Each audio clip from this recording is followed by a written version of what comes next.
Hello বন্ধুরা, আমি অনিন্দিতা। নতুন একটা ব্লগে তোমাদের সবাইকে স্বাগত। Good morning. আজকে অলরেডি 9:30 বাজে, আর অদ্রিতির বাবার আজকে আফটারনুন, তাই জন্য রান্নাঘরে চলে এসেছি সকাল সকাল। এখানে অদ্রিতিকে বসিয়ে দিয়েছি খেলার জন্য, কারণ ওইদিকে রান্না করব। তো দাদার কাছে এতক্ষণ ছিল, কিন্তু যেহেতু থাকতে চাইছে না রোদের মধ্যে, ওই জন্য এখানে বসিয়ে দিয়েছি খেলবে। কারণ ঠাম্মি গেছে ওপরে পুজো করতে। খেলা দেখো, কত ব্যাগ, একটা ভর্তি ব্যাগ। খালি সব একসাথে দিই না, কারণ একটা জিনিস নিয়ে একসাথে খেলতে খেলতে বোর হয়ে যায়। কি লাগে আচ্ছা খেলো। হ্যাঁ, অদ্রিতির বাবাকে আজকে একটু চাউমিন দেবো। এদিকে চাউমিনটা আমি সেদ্ধ করে রেখেছি, আর এই সেরকম কিছু ছিল না ঘরে, এই জন্য একটু বাঁধাকপি আর এই পেঁয়াজ একটা বড়, আর এই গাজর, এই 3টে সবজি কাটবো।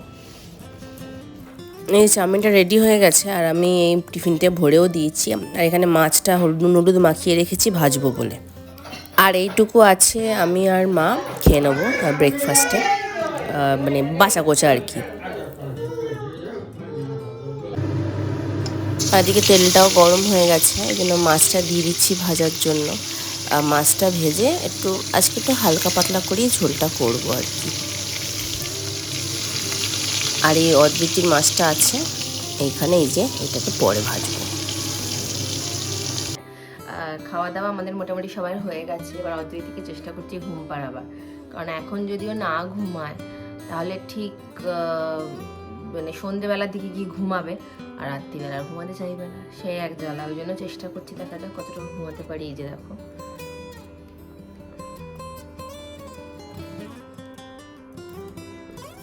দেখা যাক কতটুকু ঘুমায়।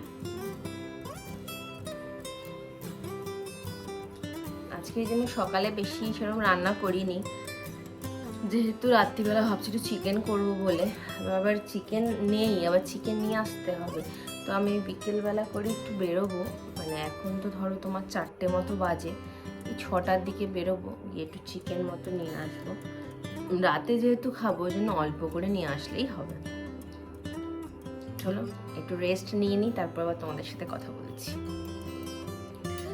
আমি আবার একটু বেরোচ্ছি একটু চিকেন নিয়ে আসার জন্য, কারণ যেহেতু বলেছিলাম যে রাত্রিবেলা চিকেন করবো। আর তো একটু আগেই অদ্রিতি ঘুম থেকে উঠেছে, তো অদ্রিতিকে নিচে ওর ঠাম্মির কাছে দিয়ে এইবারে চিকেনটা বানাবো বলে ঝট করে চিকেনটা নিয়ে আসি। এছাড়া সব বাড়িতেই রয়েছে, শুধু চাবো একটু অন্যরকমভাবে। তোমার সাথে রেসিপিটা অবশ্যই শেয়ার করবো। তো চলো চিকেনটা কিনে আনি।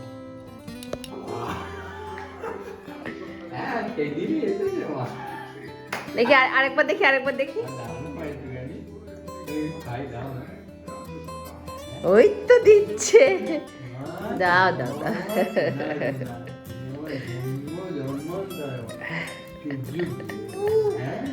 এই তো দাদাইকে দিচ্ছে, হ্যাঁ দাদাইকে দাও, খাইয়ে দাও দাদাইকে।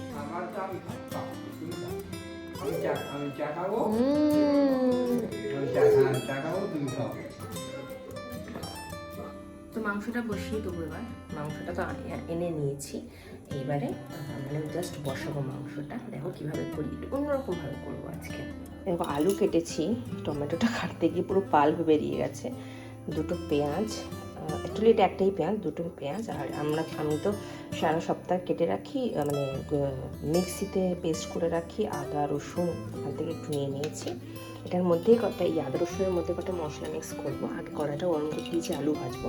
আর এই মাংস ইন্ডিয়া গেট নিয়ে এসেছি, আজকে ইন্ডিয়া গেটের ভাত করবো। একটুখানি অনেকদিন ইন্ডিয়া গেটের ভাত খাওয়া হয় না, তো আজকে এটা করবো।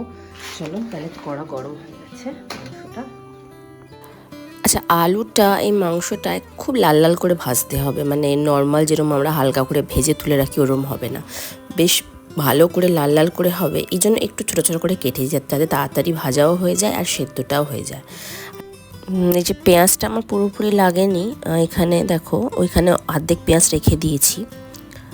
আর এইবারে আমি রুটির জন্য আটাও মাখবো। আটাটা ভাবছি একটুখানি অদ্রিতির দাদাইকে বলবো মেখে দিতে, কারণ আমার এদিকে মাংস করলে আটাটা মাখতে দেরি হয়ে যাবে। আর অদ্রিতির বাবার জন্য তো ভাত করছি। এবারে তেলটা গরম হয়ে গেছে, ফোড়ন দিচ্ছি। আমি শুধু দারচিনি, এলাচ, শুকনো লঙ্কা ব্যাস এতটুকুই ফোড়ন দিই।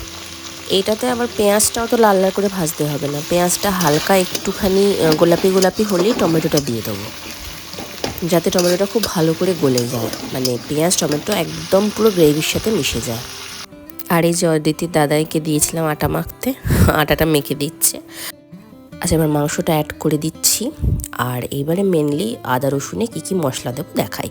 তো 1 চামচ কাশ্মীরি লঙ্কার গুঁড়ো, আর এটা হচ্ছে মেনলি যেটা আমরা ওই কড়াইশুঁটির পুরের জন্য বানিয়েছিলাম, ড্রাই রোস্ট করে মশলাগুলো, জিরে, ধনে, শুকনো লঙ্কা, এইটা হচ্ছে সেই মশলা। আমি এখানে 2.5 চামচ মতো দিচ্ছি। তোমরা তোমাদের মানে মাপ অনুযায়ী দিও, কারণ আমার 650 মাংস আছে, সেই অনুযায়ী দিচ্ছি। এবার এখনই দেবো না, আগে আলুগুলো অ্যাড করে ভালো করে আগে একটুখানি মিশিয়ে নেবো, মানে যাতে আলুগুলোতে একটু ফ্লেভারটা ঢোকে। এইবারে মশলার পেস্টটা পুরো দিয়ে দেবো। একবার এরকমভাবে বানিয়ে দেখবে, একদম বিয়েবাড়ির মতো ফ্লেভারটা পাবে। এবার ভালো করে মানে কষতে হবে অনেকক্ষণ ধরে, তেল ছাড়া অবধি। আর এদিকে আমি অদিতির বাবার এই চালটা ভিজিয়ে রেখেছি। বাসমতি চাল যত ভিজিয়ে রাখবে তত ভালো হয় রান্নাটা। তো মোটামুটি এটা 1/2 ঘন্টা মতো আমি ভিজিয়ে রেখেছি। এরপরে ভাতটা বসাতে দেবো। আর এদিকে অদিতির দাদাই আমি আটা মেখে দিয়ে দিয়েছে, আমাদের রুটি করব। আর এইদিকে আমি মাংসটা ঢেকে দিয়েছি। ঢেকে ঢেকে এমনভাবেই করবে যাতে মানে সেদ্ধ হয়ে যায়, বেশি জল দেবে না, মাংসের জলে মাংসটা সেদ্ধ করার চেষ্টা করবে। এখন ঘুমায় না তো,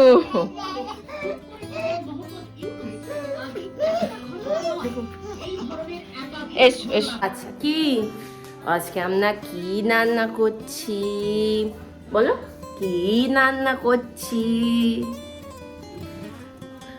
রান্না করছি বলছে তো, একটু কড়ার দিকে দেখছে। কি রান্না করছি? হ্যাঁ কি, হ্যাঁ কি? আচ্ছা তো ধরে না বাবা গো, বাবার জন্য রান্না করছি তো।